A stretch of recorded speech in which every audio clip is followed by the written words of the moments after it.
UP निकाय चुनाव में करारी हार के बाद बसपा सुप्रीमो मायावती ने गुरुवार को लखनऊ स्थित पार्टी कार्यालय पर सभी छोटे बड़े पदाधिकारियों के साथ बैठक की।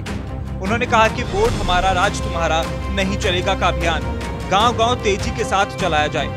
स्टेट कमेटी और सभी 18 मंडलों में जिलों के पदाधिकारियों के साथ बैठक लेते हुए मायावती ने कहा कि अब लोकसभा चुनाव की तैयारियों में मिशनरी लक्ष्य के साथ लगन से जुट जाना है।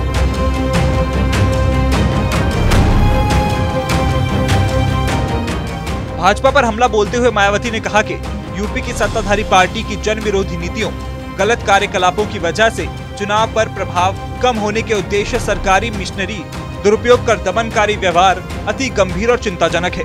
देश में बेरोजगारी, महंगाई और गलत सरकारी नीति से जनता त्रस्त है।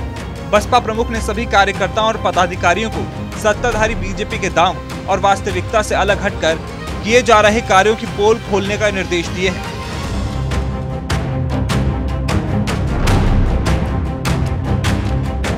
मायावती ने कहा कि यूपी निकाय चुनाव में तमाम विपरीत हालात का सामना करते हुए बीएसपी को समर्थन के लिए शुक्रिया अदा किया। उन्होंने कहा सत्ताधारी बीजेपी चाहे जो भी दांव करे, वास्तविकता ये है ओबीसी आरक्षण, महिला सीटों के आरक्षण समेत शुरू से अंत तक इस चुनाव को भी हर प्रकार से मैनेज और मैनिपुलेशन करने का प्रयास किया गया।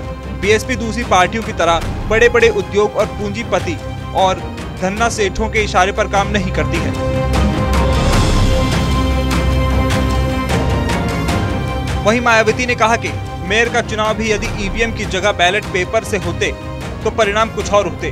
उन्होंने कहा कि आगरा और सहारनपुर के मेयर चुनाव में बसपा को घिनौने षड्यंत्र करके हरा दिया गया। उन्होंने कहा कि पार्टी कार्यकर्ता चुनावी खर्च के लिए पार्टी को आर्थिक रूप से मजबूत करने को भी न भूलें।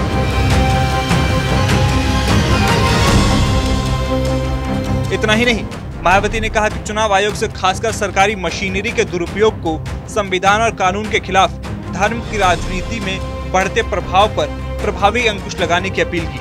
बसपा प्रमुख ने स्टेट और फिर उसके बाद मंडल जिलेवार समीक्षा की रिपोर्ट का फीडबैक लिया।